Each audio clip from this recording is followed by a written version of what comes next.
Bismillahirrahmanirrahim. Assalamualaikum warahmatullahi wabarakatuh. Waalaikumsalam warahmatullahi wabarakatuh.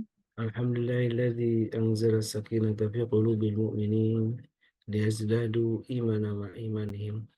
Asyhadu an la ilaha illallah alladzi bi ni'matihi wa fadlihi tatimmus shalihat. Asyhadu an la ilaha illallah wahdahu la syarika lahu wa asyhadu anna Muhammadan abduhu wa rasuluhu la nabiyya ba'dah. اللهم صل وسلم وكرم وبارك على نبينا وشفيعنا ومولانا وقدوتنا وإمامنا محمد وعلى آله وصحبه ومن والاه ولا حول ولا قوة إلا بالله. Sahabatku jamaah Majelis Surga Indonesia yang dirahmati Allah, Alhamdulillah wa syukurlah. Tidak kata yang paling utama dan pertama kita ucapkan rasa syukur kita kepada Allah atas semua nikmat yang telah Allah limpahkan untuk kita semua, nikmat yang begitu banyak, nikmat yang kadang kita lupa untuk mensyukurinya, nikmat yang sekecil apapun kita wajib untuk mensyukurinya. Nikmat yang alhamdulillah di pagi ini Allah bangunkan kita dalam keadaan sehat walafiat. Allah masih bangun kita dalam keadaan yang paling penting untuk istiqamah dalam kebaikan, masih ada iman dan Islam dalam diri kita, sehingga dengan itulah kita hadir dalam majlis ilmu ini, majlis yang insya Allah akan menghadirkan rahmat Allah Subhanahu Wa Taala.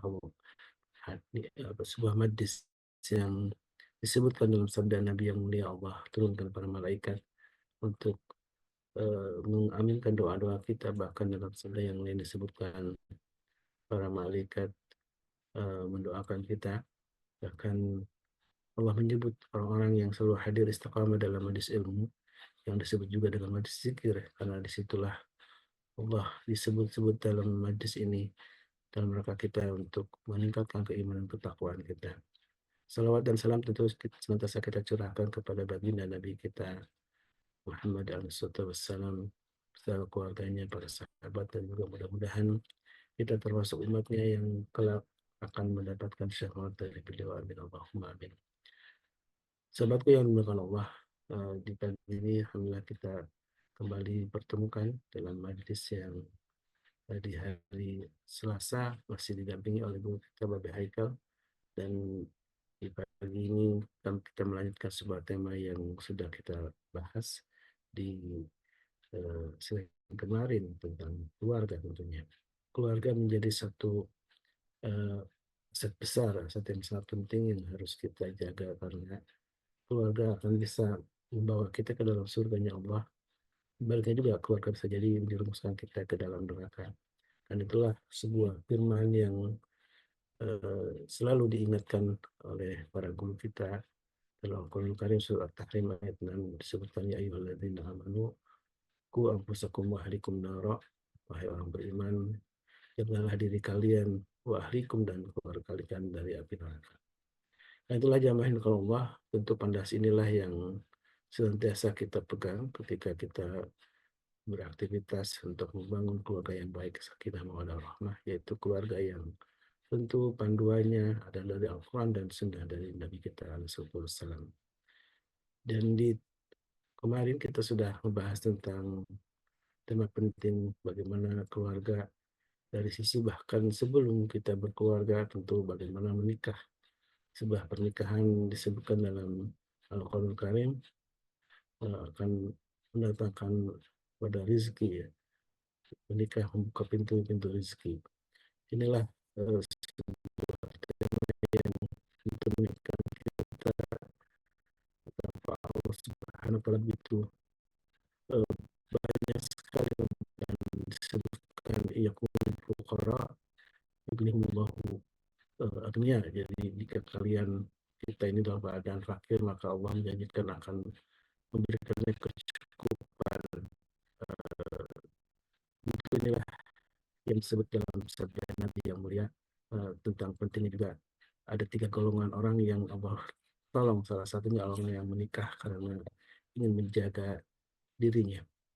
Tentu sebelum masuk ke kajian, senantiasa diingatkan bagaimana kita menjadikan keluarga kita pun keberkahan, salah satu dengan menginfakkan harta kita, karena harta yang diinfakkan di jalan Allah dijanjikan oleh Allah Subhanahu Wa Taala bahkan dalam sebuah hadis qudsi disebutkan, "Wallahu tabaraka wa ta'ala anfiq 'alaika." Berinfaklah maka, aku akan mengganti semua infak kalian. Itulah janji Allah dalam sebuah sabda Nabi yang mulia dalam hadis qudsi, bahwa Allah berfirman, menjadi akan mengganti semua infak yang kita berikan di jalan Allah. Infak berupa kalau suami menafkahkan untuk keluarganya, atau orang yang memang berlebihan harta kemudian atau punya harta kemudian infakkan di jalan Allah, maka itulah Allah akan menggantinya dengan ganti yang lebih baik, tidak hanya di dunia tentunya, tapi juga Allah akan sediakan pahala yang banyak di akhirat kelak. Dan itulah, kenapa disebutkan dalam hadis dalam firman Allah Subhanahu wa taala, eee, "Ma anfaqtum min syai'in fahuwa yukhlifuh." Dan apa yang kalian infakkan, sesuatu di jalan Allah, maka fahuwa yukhlifuh, maka Allah akan menggantinya. Wallahu khairur raziqin, dan Allah adalah, eee, Maha pemberi rezeki yang terbaik. Dan itulah, sebuah janji Allah yang tentu harus menjadi pegangan kita ketika kita berinfak, bahwa Allah Subhanahu wa taala akan memberikan ganti tidak hanya di dunia, bahkan di akhirat kelak yang, eee, memberinya dengan ganti yang terbaik, tentu adalah pahala-pahala yang insyaallah akan kita nikmati berupa kenikmatan, di surga Allah Subhanahu wa taala. Sahabatku yang dimuliakan Allah, kembali ke kajian tentang keluarga. Untuk keluarga menjadi, perhatian penting, dan insyaallah di tanggal 15 Desember kita akan bersama, Ustaz Ruli dan Ustaz Dodi Al-Jambari akan bersama kita secara langsung. Kalau selama ini kita ketemu dengan para guru itu lewat online gitu ya. Dan mudah-mudahan dengan ketemu langsung dengan mereka akan menambah, sebuah motivasi, sebuah inspirasi dan hikmah dalam menjalani kehidupan di dunia ini, dengan kita mengambil, pelajaran-pelajaran penting dalam berkeluarga. Dan insyaallah eee, yang akan diselenggarakan di tanggal 15 Desember, di hari Ahad kalau nggak salah ya, di Ahad tanggal 15 Desember. Mudah-mudahan kita semua Allah mampukan untuk bisa hadir dalam, pertemuan bersama para guru ini. Silakan untuk menghubungi, panitia ya, ada Bu Nadia ya, ada Bu Dwi juga, silakan untuk berkomunikasi. Insyaallah ini sebuah kesempatan yang jangan sampai lewatkan, kita mengakhiri tahun ini dengan sebuah pertemuan silaturahim yang insyaallah akan mendatangkan keberkahan dari Allah Subhanahu. Dan sahabatku yang dimuliakan Allah, kembali ke kajian yang sudah dibahas oleh kemarin, bahwa akan membuka pintu-pintu rezeki dan itu janji Allah Subhanahu wa taala dalam Al-Qur'anul Karim. Bahkan, sahabat mulia, Umar bin Khattab pernah berkata, "Ajabi mimman lam yatubul ghina fin nikah." Sungguh heran, sungguh heran, bagiku ketika ada orang yang tidak mencari kekayaan atau kecukupan dalam sebuah pernikahan. Itulah perkataan Umar bin Khattab radhiyallahu anhu yang tentu menjadi pegangan untuk kita. Bahkan sahabat mulia Abdullah bin Mas'ud pun, pernah berkata dengan hal yang sama, "Iltamisu, ghina iltamisul ghina fil nikah."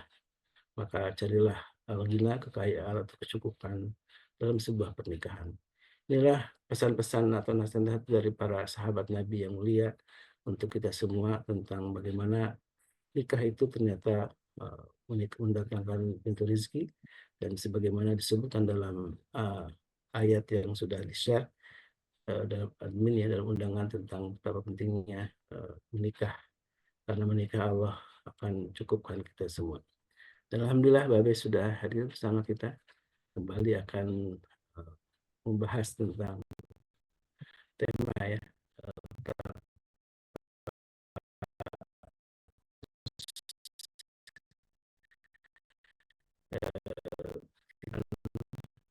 perempuan dinikahi karena 4 hal, maka pantas gitu ya, maka pilihlah karena agamanya, dan disebut dalam hadis Nabi yang lain. Dan ketika seorang laki-laki dipilih, maka beda lagi redaksinya dalam sabda Nabi yang mulia, jika datang seorang laki-laki yang kau ridho dengan akhlak dan agamanya, maka nikahkanlah anak perempuan kalian. Itulah perbedaannya. Kalau dalam konteks memilih menantu laki-laki, Rasulullah menggariskan tentang betapa akhlak dan agama menjadi juga hal yang sangat pentingnya, dan panduan inilah yang tentu menjadi rujukan kita semua dalam memilih pasangan kita, atau akan ketika kita akan menikahkan anak-anak kita. Untuk menantu yang terbaik adalah menantu yang soleh-solehah, yang menjadi harapan untuk membangun sebuah keluarga yang kuat. Baik, alhamdulillah. Gimana kabarnya pagi ini? Alhamdulillah, saya udah siap-siap karena ntar setengah lagi nungguin ini driver. Ntar setelah ada info ada, saya buka pelatihan. Cuma pelatihannya itu jauh di Meksiko. Tapi saya kan nggak boleh keluar negeri nih. Bukan saya ya, kebijakan negara ya. Nggak ada keluar negerian gitu ya. Karena menghabiskan biaya negara cukup banyak ya, kecuali beberapa institusi yang memang harus. Sebenarnya saya termasuk yang boleh, cuma agak enak aja. Bolehnya karena dibayarin bukan sama negara, dibayarin sama lembaga halal luar negeri yang mengundang. Yang mengundang Masya Allah banyaknya, hampir setiap negara mengundang. Ini mungkin bagian daripada dream gitu ya. Saya kepengen keliling ke luar negeri, dan ternyata saat ini alhamdulillah atas izin Allah mau kemana juga bisa gitu ya. Atas izin Allah kita memenuhi undangan siapa juga bisa, atas izin Allah semuanya bisa kita raih hari ini. Cuman kita nauin jangan sampai menimbulkan kesenjangan dengan kementerian lain karena dengan seringnya berangkat ke luar negeri. Anyhow, ala kulli halin, kita syukurin kepada Allah Subhanahu wa taala semua ini. Dan saya minta maaf ntar begitu ada info driver datang saya langsung berangkat teman-teman. Karena jam 7 harus sudah on cam, dan di Meksiko. Kok sampai Meksiko? Itulah saya baru menyadari beberapa hari berikut ini, ternyata memang luar biasa. Everybody need halal. Halal is for all. Ya, luar biasa. Baik, kita singgung nanti tentang halal is for all. Ya. Al-haziniyah walikulidnya. Assalamualaikum warahmatullahi wabarakatuh. Al-Fatihah. Waalaikumsalam Waalaikumsalam warahmatullahi wabarakatuh. Waalaikumsalam warahmatullahi wabarakatuh. Amin, amin, amin. Ya Allah, ya Rabbal Alamin. Ma'asyiral muslimin, sahabatku yang dimuliakan Allah Subhanahu wa taala. Setelah memuji kepada Allah, bersalawat kepada Rasulullah, mengirimkan ta'zim al-Fatihah ila nabiyina kepada Rasulullah sallallahu alaihi wasallam, maka izinkan saya memulai dengan kalimat begini. Terakhir kemarin ada satu hadis yang dibacakan oleh Ustazuna Ustadz Khalis yang selalu ikhlas, yang wajahnya menyejukkan. Ya, beliau membacakan hadis bahwa seorang wanita dinikah karena hartanya, karena kecantikannya, karena keturunannya, karena apalagi kemuliaannya, bobot bibit bebet gitu ya, dan karena agamanya.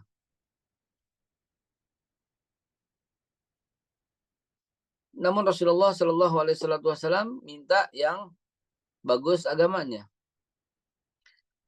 Tapi ini jangan dijadikan kriteria empat-empatnya kudu dapat. Kalau dapat ya alhamdulillah gitu aja. Tapi kalau dijadikan kriteria, maka kita akhirnya menjadi lambat dalam menikah. Dan hadis itu kalau kita hubungkan dengan hadis lain, siapa yang menikah cuman karena kecantikan, doang,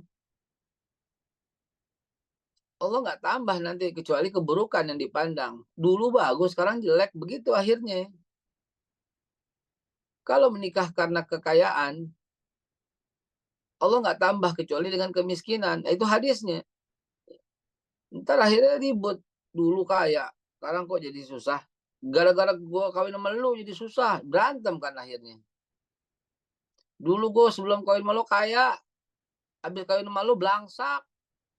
Emang bini bawa sial, ribut akhirnya. Ya, karir susah, apa susah, kawin malu, dari akhirnya ribut berantakan. Padahal itu karena salah dalam memilih. Dan barang siapa yang menikahi karena semata-mata keturunan, kemuliaan gitu ya, karena dia anak raja, anak menteri, anak presiden, begitu dicopot jabatannya selesai itu barang. Maka Allah tidak tambah kecuali kehinaan dan seterusnya. Jadi Bapak Ibu sekalian, kalau kita ngikutin Nabi kita Muhammad SAW, I guarantee you aman hidup kita. Tadi Khalis juga menyampaikan, bila seorang laki-laki datang kepadamu dan kamu ridho kepadanya, akhlaknya bagus, maka ini anak perempuanmu, gitu kan? Nah itu sebagai penanda juga jangan terlalu pilih dalam hal melamar. Tetapi jangan motong hadis, satu hadis langsung pakai buat semua. Ini kesalahan fatal kita. Mentang-mentang Nabi yang bilang, langsung. Memang mentang-mentang Nabi yang bilang, memang. Tapi jangan cuma satu hadis. Karena kadang harus itu berlaku untuk satu kondisi, situasi yang pada saat itu. Kita ini nggak jumpa dengan Nabi, sehingga kita tidak bisa one on one dengan Nabi. Maka yang bisa kita lakukan, kumpulkan semua hadis tentang kawinan itu. Misalnya seorang budak yang bernama Jabir. Dia pengen menikah. Itu bukan budak. Yang lain lah misalnya. Seorang sahabat Nabi yang namanya, saya lupa, Jabir kalau tidak salah. Ketika Jabir itu dia datang ya, Mah. Bambang datang ya. Ketika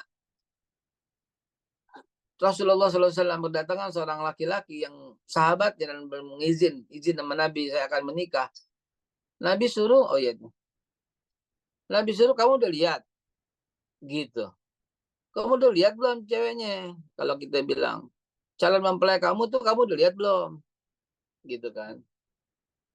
Artinya apa? Ya mesti lihat dulu. Kalau kita ya nggak tertarik, bagaimana ceritanya akhirnya? Maka hampa. Jadi ada antarodin, saling cinta di situ. Saling sayang, saling cinta di situ ada. Oke. Bapak Ibu sahabat sekalian, saya mohon izin kita lanjutin di mobil sambil saya turun ke bawah nih. Minta tolong pada sahabat kalian tanyakan atau ditulis. Yuk kita buka. Saya turun ke bawah ya. Assalamualaikum teman-teman sebentar. Waalaikumsalam warahmatullahi wabarakatuh. Silakan jamaah kalau ingin sharing pertanyaan dan juga mungkin pengalaman yang inspiratif, silakan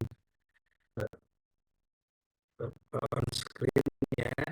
Bisa kita coba manfaatkan untuk saling berdiskusi, saling sharing gitu ya. Silakan yang ingin bersharing langsung raise hand aja, biar nanti saya berikan waktu. Dan tadi hadis yang dibawakan oleh Bapak ini saya coba kutipkan juga dan saya sudah tulis di chat. Hadis dari Rasulullah bersabda, siapa yang menikah seorang wanita karena kemuliaannya, maka Allah tidak akan menambah pada dirinya kecuali kehinaan.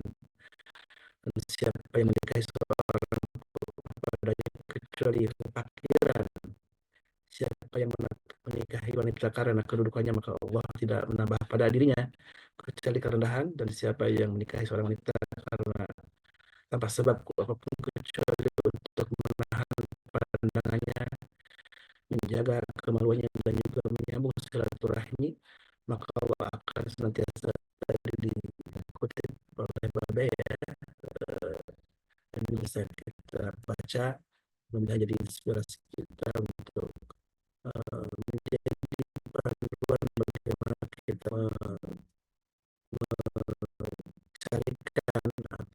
juga ketika kita menentukan sebuah kriteria tentang calon untuk anak kita untuk panduan dari Allah dan Rasulnya yang jadi hal yang harusnya kita tanamkan ketika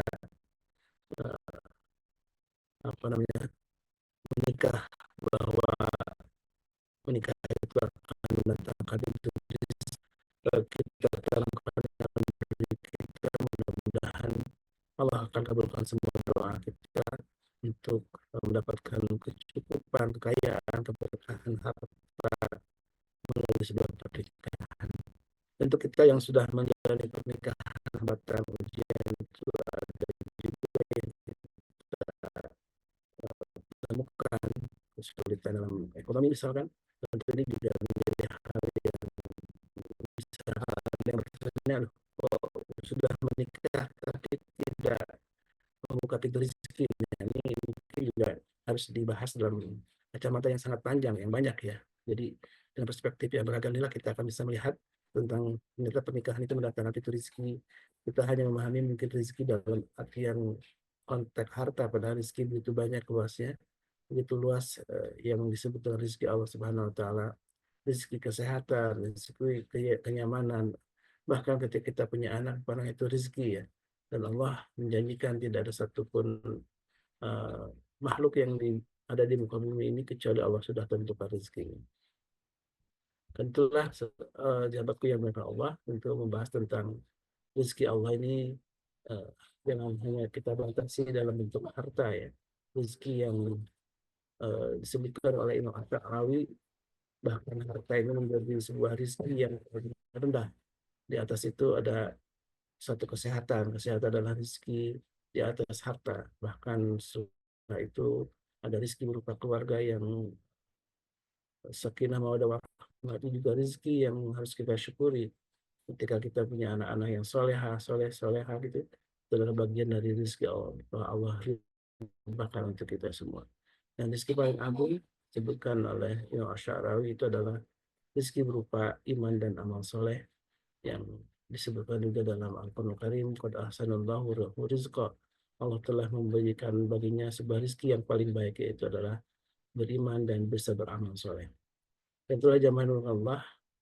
Inilah rezeki yang sungguhnya harus kita syukuri, yaitu ketika kita masih Allah berikan hidayah dan taufiknya untuk beramal soleh, untuk bisa beribadah dengan lebih baik, dan untuk bisa berbagi dengan sesama, dan melakukan berbagai macam amal kebaikan lainnya. Dan inilah harusnya rezeki yang paling harus kita syukuri. Baik jamaah yang dimuliakan Allah, silakan kalau ada yang ingin bertanya, sharing gitu ya dengan Babi Haikal sambil menunggu Babi Haikal berada di mobilnya, kemudian kita kembali ngobrol dalam kajian parenting ini. Adakah yang ingin sharing? Bunda Nini gitu? Atau Ustaz Sero, ada yang ingin disampaikan juga? Ya, Ustaz Kolis, ada bisa dibantu? Silakan, ingin sharing nih, barangkali ada hal yang menarik untuk disampaikan.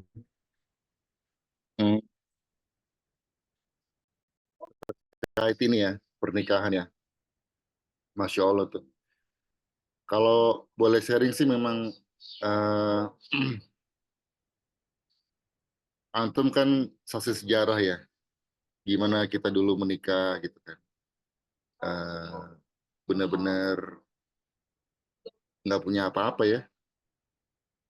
Bahkan bukan di tempat yang mewah gitu. Akad ya seadanya, benar-benar seadanya gitu. Tapi ya memang Islam itu proven gitu bahwa ketika kita menikah dengan niat yang baik, niat yang tulus itu memang Allah buahkan gitu rezeki satu persatu. Ya bukan sebuah perjalanan yang mudah, tapi itu langkah pasti yang harus kita jalani. Kalau kita percaya, itu syaratnya tuh. Kalau kita percaya, insya Allah semua dibukain.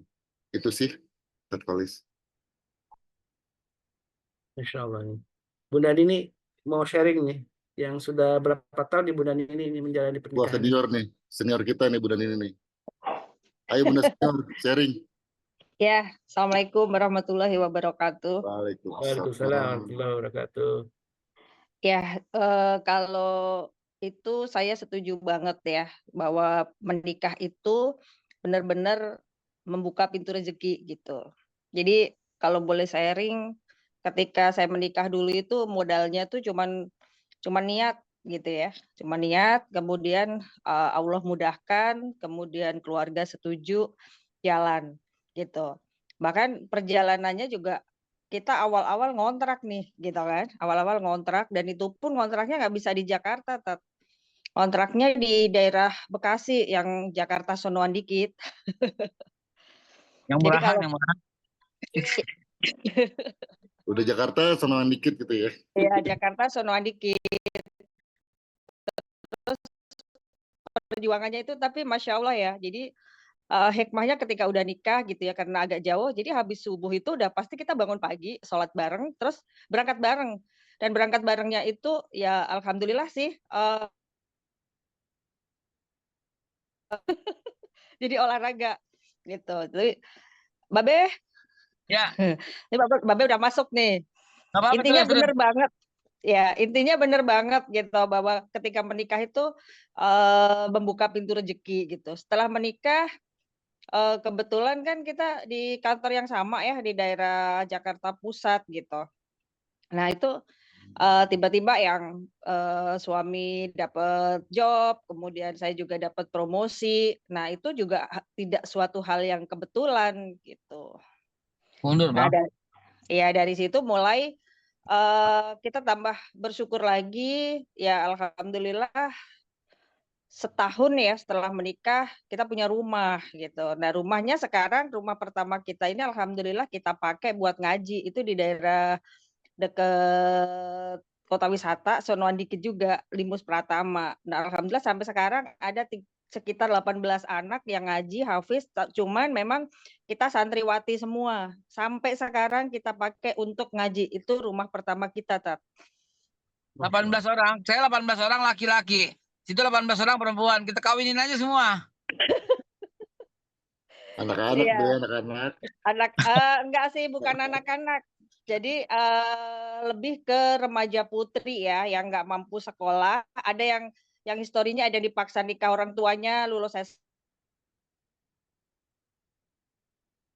di situ seperti itu. Dan kebetulan dia tidur di situ, kita pakai untuk itu. Silahkan Babe. Ya, lanjut. Alhamdulillah. Ini sebuah testimoni yang menarik gitu. Dan semuanya memang begitu. Gitu. Saya ya menikah boro-boro ada kendaraan, motor aja kagak ada gitu kan. Ya emang begitulah. Logikanya, normalnya ketika kita penuhi dengan cinta, nggak milih-milih, nggak melirik-lirik, fokus aja sama yang ada. Seperti yang kemarin tuh saya bilang tuh ya. Jangan rusak apa yang kau miliki dengan menginginkan yang bukan kau miliki. Dengan menggelisahkan yang bukan kau miliki. Maka yang kau miliki ini akan hilang ketika kau menggelisahkan begitu kepengennya yang bukan kamu miliki. Begitu. Nah, itu kan kata-kata bijak yang membuat akhirnya ya bisa berantakan. Jadi contoh yang tadi adalah kayak sebuah contoh kebenaran ya tentang ya kalau orang dulu kan bahkan dijodohin walaupun nggak Islami ya, tapi karena nerimo akhirnya Islami. Orang dulu dijodohin, dia nggak nerima, bukan sorry dia terima aja gitu loh.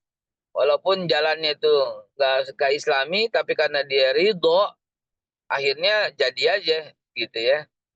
Ya ketika baru kenal pasangan tuh baru pas di tempat tidur, akhirnya ridho jadi gitu ya. Banyak ya kalau mau dilihat Ustadz yang kayak begitu, contohnya Ustadz Das Latif ya. Ustadz Das Latif itu cerita dia kenal istrinya itu pas di kamar doang, gitu. Itu Ustadz Das Latif tuh, dia ridho apa yang bapaknya tentuin, maknya tentuin, dia merem dengan siapapun ya. Ternyata jumpa dengan istrinya pertama kali di kamar terus setelah diredoin. Luar biasa itu ya akhirnya ya. Nah, namun Bapak Ibu sekalian, balik lagi, ini kasus kita angkat kan gara-gara Bu Darmi kan. Bu Darminya ada nggak di sini?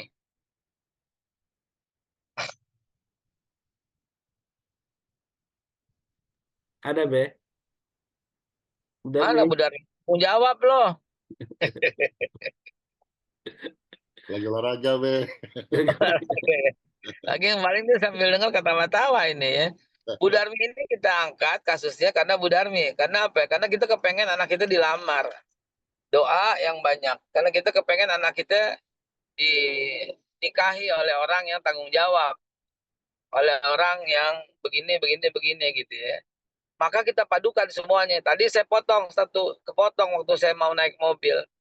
Yang saya bilang, iya apapun yang Nabi bilang, oke. Tapi jangan lupa, Nabi kalau bilangnya di tempat situasi dan kondisi yang berbeda-beda sehingga kita harus ambil semua ucapan Nabi yang lengkap itu. Ya, kita ambil semua, jangan baru baca satu hadis kita langsung ambil kesimpulan, jangan, bahaya. Kita ambil semua ucapan Nabi itu karena kita nggak ngelihat situasi dan kondisinya dari mulai tentang pernikahan. Coba kalau kan saya yakin hadis Tabrani yang barusan Ustaz Kholis bacakan, nggak banyak orang tuh yang lihat itu. Nggak banyak orang yang tahu itu. Sedikit orang itu. Maaf. Maaf. Karena memang kebanyakan orang terpaku dengan hadis yang tadi. Yang wanita dinikahi karena 4. Titik. Gitu loh. No, nggak begitu kan maknanya. Balikannya akhirnya. Berlaku juga itu sama seorang laki-laki. Kan nggak juga gitu. Ada hadis lain. Kalau itu dijadikan patokan sehingga dimasukkan dalam sebuah budaya tertentu, kan jadi hadisnya jadi tenggelam, pengertian hadisnya jadi hilang. Ya, baik laki yang dilihat ya empat-empatnya, baik perempuan yang dilihat empat-empatnya. Ya, jadi tidak Islami lagi gitu.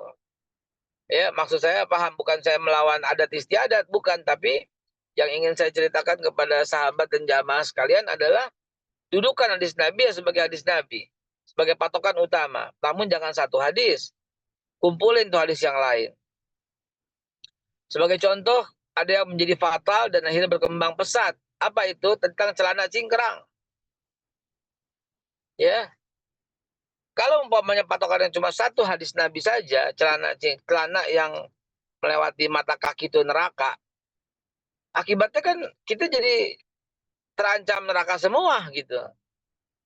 Tapi kalau kita kumpulkan hadis yang lain dan dilala ada 112 apa? 100 berapa saya lupa tentang celana. Coba kumpulin dong semuanya gitu. Maka kita akan mendapat pengertian utuh bahwa memang sunahnya memang kelihatan mata kaki, bagusnya gitu loh. Lagi juga tren mode kalau sekarang. Tapi kan tidak berarti yang menurunkan itu di dalam neraka gitu. Karena contohnya Abu Bakar Siddiq, dia pakai sarung, sarungnya selalu melewati mata kaki.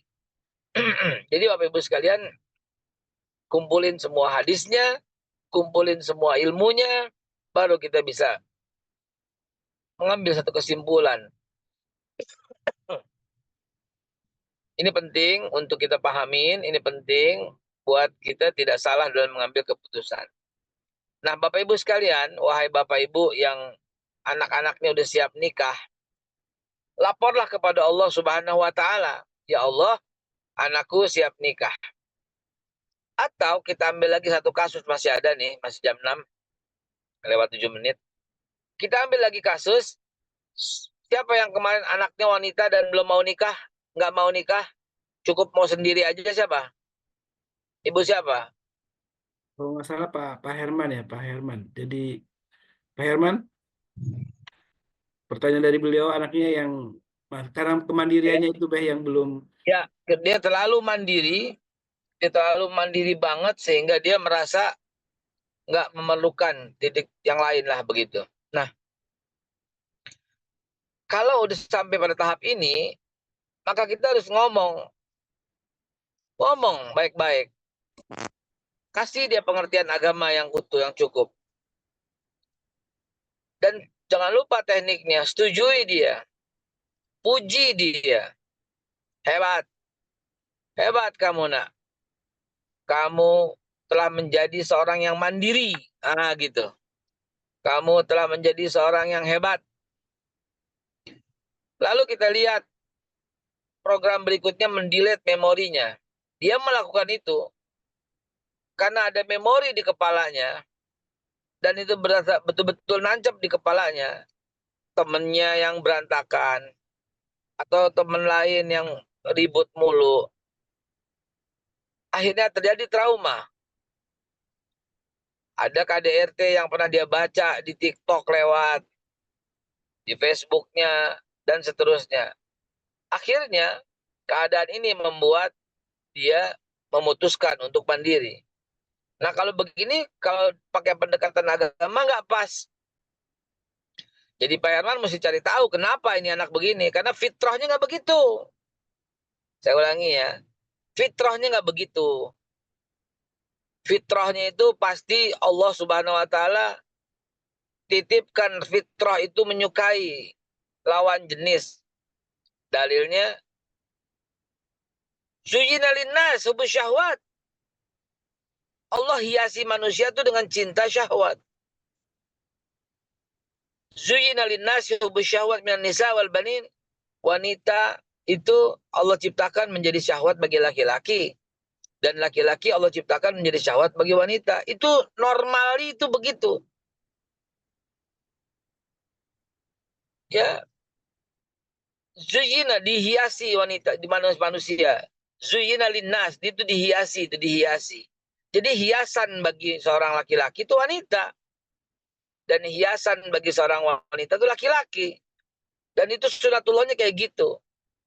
Minani wal banin, anak-anak, peternakan, perkebunan. Sunatullahnya tuh kayak gitu. Jadi jangan melawan sunatullah juga. Tapi kalau dia nggak mau, ada satu trauma, ada satu keadaan, ada satu kondisi.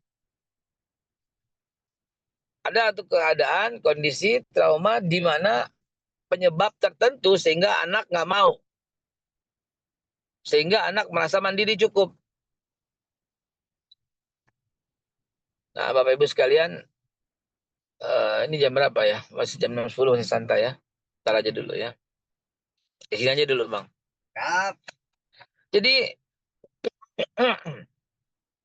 ketika anak kita ini merasa mandiri, dia nggak mau, dia nggak suka laki, dia nggak gimana, ya mohon maaf, mesti diobati dulu penyakitnya. Ini saya mau ngomong ini dari kemarin, dari minggu lalu. Alhamdulillah waktu sekarang cukup, jadi bisa ngomong begini. Takut terjadi pada yang lain juga. Bagaimana kalau laki-laki demennya sama laki-laki? Nauzubillah, summa nauzubillah. Itu penyakit. Bukan minallah.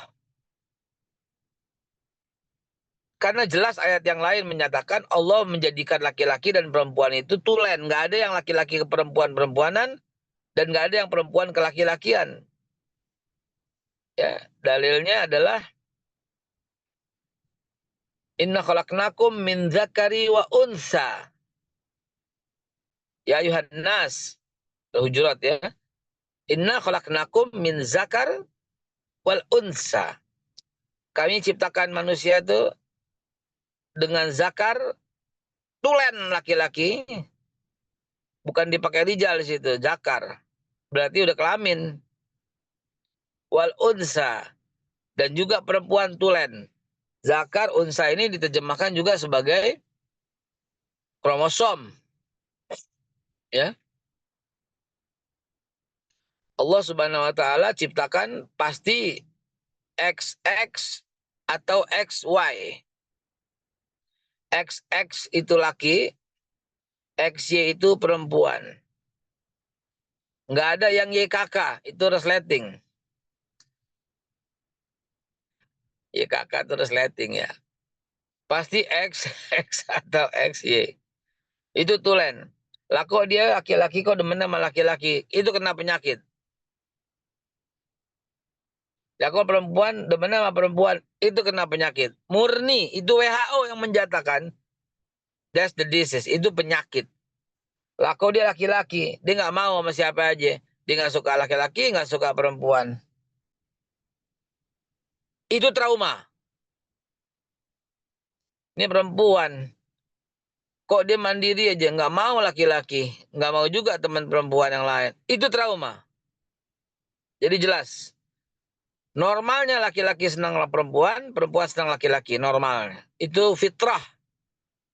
Zuyina linnas hubus syahwat minan nisa.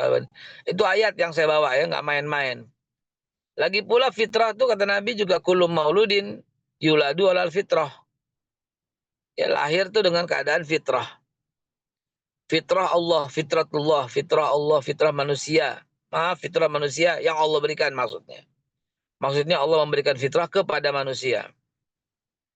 Nah, jadi Bapak yang anaknya kemarin mandiri, nggak mau begini, nggak mau begitu, ya beristighfar kepada Allah sebanyak-banyaknya, niatkan untuk anak. Tadi saya pagi berzikir bersama Aisyah, tentu dan mamanya juga. Cuman Aisyah duduknya pas lagi di depan saya. Maka saya bilang, laha ya Allah, buat dia ya Allah gitu. Ar-Rahman saya ngaji. Fabi'ayyi ala rabbikuma tukadziban, dalam hati, laha ya Allah, buat dia ya Allah gitu. Muttaqiin ala, buat dia ya Allah, buat dia ya Allah gitu. Buat dia ya Allah, buat dia ya Allah gitu.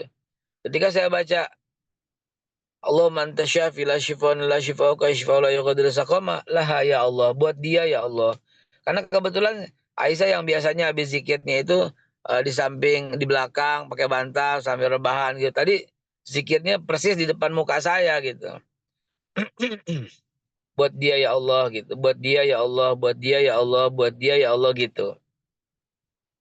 Begitu indahnya seorang bapak atau seorang ibu, jangan lupa isi terus dengan doa buat anak-anak kita. Jadi demikian Bapak Ibu, ya semoga bisa dipahami itu ya yang tentang fitrahnya gitu ya. Laki-laki pasti suka perempuan, perempuan pasti suka laki-laki, itu fitrahnya. Dan itu lumrah. Sekali lagi, kalau sampai laki-laki suka laki-laki, itu penyakit. Kalau perempuan sampai suka dengan perempuan, itu penyakit. Kalau laki-laki maunya sendiri, itu trauma. Demikian juga kalau perempuan maunya sendiri, itu trauma. Cari traumanya itu, ajarkan. Perbaiki traumanya itu. Obati. Karena ini semuanya soal penyakit.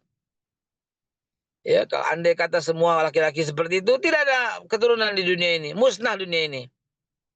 Kalau nggak ada perempuan seperti musnah di dunia ini. Ya, bayangkan coba kalau umpamanya dicondet kagak ada orang. Dan kagak ada orang lewat. Rumahnya pelan-pelan hancur, jalanan pada hancur, tumbuhan pada liar, binatang pada di mana-mana. Itulah. Karena memang alam semesta dan bumi ini karena keturunan. Ayuhan nas inna khalaqnakum min dzakari wa untha wa ja'alnakum syu'uban wa qabalan lita'arafu inna akramakum indallahi atqakum. Jadi Allah jadi udah jelas lah, saya nggak perlu perdalam lagi ya. Udah jelas bahwa bumi ini diturunkan untuk kita berkeluarga. Ya, kalau enggak berarti ada yang salah. Apakah penyakit atau trauma? Penyakit trauma, penyakit psikis atau penyakit yang betul-betul. Demikian, tinggal 15 menit lagi. Udah dua kita angkat kasus ini. Mudah-mudahan yang kita angkat dua-duanya bisa menjadikan pencerahan bagi yang bertanya maupun bagi yang mendengar. Ya Pak Herman, insya Allah ini solusi ya. Dan Bu Darmi, insya Allah ini juga solusi buat kalian berdua. Kalau ada yang mau Siap. menambahkan, tafadhol silahkan. Ada pertanyaan Beh dari Bu Nenden Mustika ya. Beh, kalau anak laki saya menunda menikah dengan alasan ingin selesai dulu membiayai adik bungsunya kuliah, itu bagaimana Beh? Nggak apa-apa. Nggak apa-apa, asal jaga kesehatan. Laki-laki kalau jaga kesehatan, nggak ada matinya, Bu. Laki-laki kalau jaga kesehatan nggak ada matinya. Ya itu ya begitu memang. Kalau perempuan ada ya menopause-nya ya. Tapi kalau laki-laki kan nggak ada. ada juga laki-laki nggak berproduksi. Yang seperti saya bilang tadi kan, dia nggak menjaga kesehatan. Jaga kesehatan ya, jaga keseimbangan pola makan, keseimbangan hidup, ya, jaga organ-organ di dalam, jaga supaya kita bisa berproduksi terus gitu ya. Usia berapa Bu Nenden? Bisa mungkin langsung open mic kalau berkenan. 35 sama 32 tahun. Insya Allah Bu, bentar lagi insya Allah. Amin, Dia amin. akan menikah. Dia akan Amin. menikah Amin. lagi dengan niat untuk itu. Allah mudahkan insya Allah ya Bu. Allah mudahkan, Allah mudahkan, Allah mudahkan, Allah mudahkan. Amin. Amin. Sebentar lagi menikah, sebentar lagi menikah. Tapi Ibu tahu kan dia punya calon kan, atau dia punya pacar kan, atau dia punya dedemenan kan? Belum ada sih, cuman masih lagi mencari katanya, lagi menyeleksi katanya. Oke, bagus lah. Bagus jawabannya. Nah, yang kalau kita jawaban yang ntar aja, itu bahaya tuh. Nggak mau bahaya tuh. Kalau lagi begitu, insya Allah bagus, Amin, amin. Makasih, Be. Nah, jadi itulah laki-laki berakhlak itu. Siapa yang punya anak umur 30? Jodohin tuh sama anaknya Bu Nenden tuh. Boleh. Ya. Ayo, bismillah. Jadi yang kayak gini-gini tuh udah ketahuan tuh Bu Nenden tuh. Orang baik, ya. Orang baik, ibu orang baik, anaknya orang baik, ketahuan itu. Pakai itu. Ya, udah paketnya paket lengkap pula itu. Jadi, apa namanya? Biarkan Bu. Tolong deh Bapak-bapak, Ibu-ibu sekalian, ya pahami dulu agamanya dengan indah banget, maka kita akan mendapatkan semua jawaban itu. Ibu Denden jangan khawatir, anaknya terus segitu belum apa-apa Bu, ya nggak ada masalah. Kakek saya tuh umur 70 baru menikah tuh Bu, ya, dan punya anak juga 5. Menikah yang keberapa kali, Be? Kedua. 2 kali. Kakek saya tuh jagoan tuh, umur 70 baru nikah. Ya Allah. 70 baru nikah, anaknya 5, kan keren itu. Ayo Be, semangat Be. Kode nih, Bang Selo nih kode. Iya. Pengen punya anak lagi gitu kan. Tapi ya nggak tahu ya ada di mana. Tapi cukup lah, alhamdulillah. Karena Allah Subhanahu Wa Taala memberikan pasti yang cukup lah gitu ya. Jadi saya jadi ketawa itu kata-kata semangat Be. Baik, Be, ini ada yang sudah resen, Bu Diah. Silakan Bu Diah. Ada tulisan itu, Babe, apa tuh tulisan tadi itu? Oh, dari Bunda Nadia. Babe minta tip buat orang terdekat saya yang semuanya mengenai pernikahan para Gen Z yang serba ingin instan, nyari kerjaan, pengen langsung gaji besar, sementara pengalaman belum ada. Saya juga pengen ngajak keponakan saya biar nggak pacaran. Sebagai tantenya, pendekatan apa yang bisa dilakukan? Ini pertanyaan dari Bu Nadia sekaligus gitu. Iya, apa namanya, ya nggak ada lawan kecuali pendekatan agama. Karena yang pengen serba instan itu ya ketahuan lah, cetek banget lah ilmu agamanya. Keluar dari jalur sunatullah. Nggak ada yang serba instan tuh, nggak ada. Ada yang ini kebetulan. Dan jangan pakai ambil kebetulan itu untuk menjadikan semuanya sama kasusnya. Nggak ada yang kebetulan, nggak ada. Orang itu dengan karir, dengan pelan, dengan perlahan, begitu tumbuh. Nah cuman banyak orang yang merasa berhenti, enggak. Mulai lagi. Kegagalan, maaf. Satu kegagalan, Allah buka pintu yang lain. Satu kandas, Allah buka pintu yang lain. Nikmati hidup ini dengan indah, ya. Jangan pernah berhenti dalam satu titik, ya. I'mal dunya ka'annaka ta'ishu abada wa amal li akhirataka ka'annaka tamutu ghada. Itu nasihat yang sangat bagus itu. Kita ini hidup selama-lamanya. Jadi mesti jaga kesehatan, mesti perbaharui hidupmu, mesti perbaharui DNA-mu, ya, rebranding your name, ya, apa, ya rebrand, apa namanya, redesign your life, desain ulang hidupmu, desain ulang hidupmu, itu penting tuh kalimat itu, ya desain ulang, rebranding gitu. Jadi Bapak Ibu sekalian, yang tadi pertanyaan tadi itu ya pendekatan agama yang bisa, ya pengertian agama yang bisa, cuman sekarang is depend on the way, caranya sekarang yang tergantung ya Bu Nadia ya. Ini maunya instan ya, pendekatan agama supaya nggak instan. Ini anaknya pacaran ya, pendekatan agama supaya dia nggak pacaran. Atau kalau susah dihindari, kita kasih batasan gitu loh. Saya paling riskan kalau ngomong soal pacaran nih. Paling riskan. Kenapa? Karena saya nggak bisa mengelak. Dulu pacaran gitu loh. Tapi kan nggak berbuat yang haram. That's it, that's the point begitu. Ya.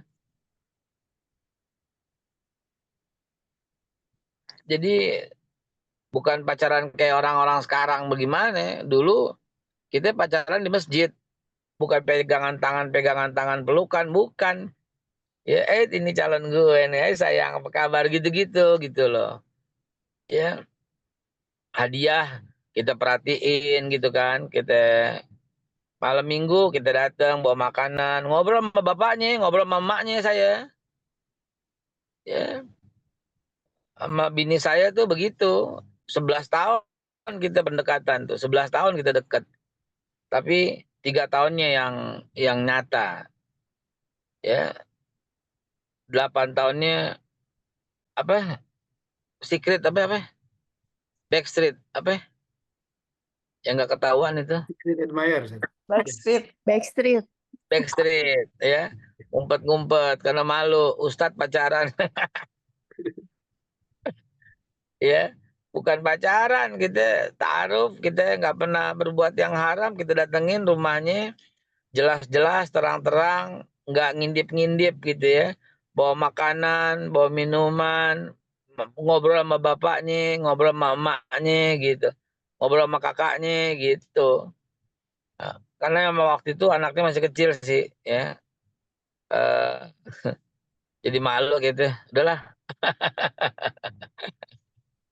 sampai sekarang. Astagfirullahaladzim. Semoga Allah mengampuni apa kesalahan-kesalahan yang lalu. Amin ya Allah ya Rabbal Alamin. Ya, emang menarik. Saya sendiri kalau sekarang juga rada heran. Kok menarik banget gitu ya, indah. Sebenarnya saya indah dan lucu gitu ya. Karena waktu itu saya udah ngajar dan ke posisi saya itu kelas 2 SMA gitu. Sementara dia kelas 5 SD. Kan jauh banget. Itu tapi udah spesial lah begitu, spesial lah. Sampai lulus SD, saya lulus SMA gitu. Jadi belum apa-apa itu spesial lah, belum ada kata yang gimana-gimana gitu. Sampai dia lulus SMP, baru saya lulus S1 gitu. Baru ada ketika SMA baru saya jaga antar jemput gitu ya. Saya udah kuliah tuh. Waktu pertengahan dia lulus, saya berangkat ke Australia. S2 yang pertama gitu. Nah, itu jarak jauh tuh. Surat menyurat aja tuh, surat menyurat gitu. Setelah itu saya pulang, saya lanjutin di ITB, masih jarak jauh tuh, tapi kalau Sabtu pulang gitu ya. Ketemu gitu. Nah, barulah setelah saya selesai S2, dia selesai SMA, langsung kawin gitu. Dan saya nganterin dia kuliah sambil hamil tuh. Naik motor, lagi hamil-hamil kuliah. Sampai merasa mules gitu di kampus gitu ya. Langsung periksa ternyata bukan gitu ya. Nah, itu ya ada keindahan yang kayak gitulah. Wallahu alam bisawab. Sampai sekarang gitu ya. Berapa tahun tuh dari di SD kelas 5 sampai sekarang ya. Sampai mau 50, dia udah 50 lebih ya. Saya udah mau 60. Wallahu alam bisawab. Mudah-mudahan Allah berikan hidayah buat kita semua. Allah berikan kekuatan buat kita semua. Dan mudah-mudahan 3 pertanyaan tadi menjawab semua. Sekarang waktunya saya harus persiapan untuk Zoom ke beberapa negara. Mudah-mudahan Allah Subhanahu wa taala jaga kita semua. Asbahana ala fitrat Islam wala kalimatul ikhlas wala dini nabina Muhammad sallallahu alaihi wasallam wala millati abina Ibrahim hanifa muslima wa makana minal musyrikin. Wa sallallahu ala khair kisina Muhammad. Jangan ditutup dengan kifaratul majelis. Ya, lanjut untuk membicarakan hal-hal yang lain. Tafadhol atau topik yang lain. Mudah-mudahan manfaat. Bila taufiq wal hidayah. Assalamualaikum warahmatullahi wabarakatuh. Nggak keburu, saya mau nanya. Boleh Bu Diah, nanti bisa jadi bahan Iya. tema untuk pekan depan ya. Iya. Temanya tentang apa Bu Diah? Bisa juga langsung. Ya, berkaitan dengan tema sekarang. Ya, anak saya itu yang paling besar itu sampai sekarang kan belum menikah. Karena ada beberapa kali kejadian lah yang ya itulah kalau diceritakan mah panjang. Jadi beberapa kali gagal gitu. Dan gagalnya tidak disangka gitu lah. Asal Boleh di dinasi WA ke saya Bu Diah ya, nanti coba jadi bahan diskusi dengan Bapak. iya, Nanti mudah-mudahan mungkin pekan depan bisa dibahas lebih detail lagi. Iya, Jadi iya. detailnya di WA ke saya Bu Diah ya, ada nomor WA. Mangga insya Allah. Ya. Baik, silakan jamaah yang dimuliakan Allah. Kalaupun ada masih yang ingin ditanyakan, bisa juga langsung japri ke saya. Nanti jadi bahan-bahan diskusi di pekan-pekan depan. Dan insya Allah menjadi tema menarik untuk kita bahas bersama dengan Bapak Haikal. Dan tentu ini sebuah kesempatan yang jangan sampai kita sia-siakan. Kita ngobrol penuh berkah ya dengan para guru kita di MKI dan tentu juga dengan semua jamaah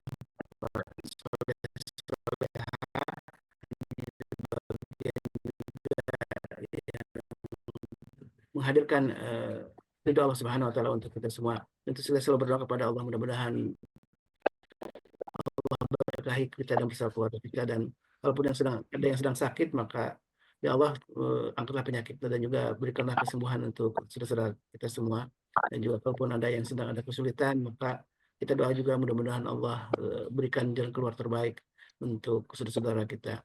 Kita tutup dengan doa kafaratul majlis. Subhanakallahumma wa bihamdika asyhadu an la ilaha illa anta astaghfiruka wa atubu ilaik. Jangan lupa tanggal 15 Desember kita ada pertemuan, ada kajian tentang keluarga bersama Ustaz Ruli dan Ustaz Dodi Al-Jambari. Silakan untuk segera daftar ya. Nanti insya Allah kita akan bersilaturahmi dengan sahabat-sahabat kita semuanya. Ini sebuah kesempatan yang jangan disia-siakan. Alhamdulillah, hadana wa ikum. Assalamualaikum warahmatullahi wabarakatuh. Allahumma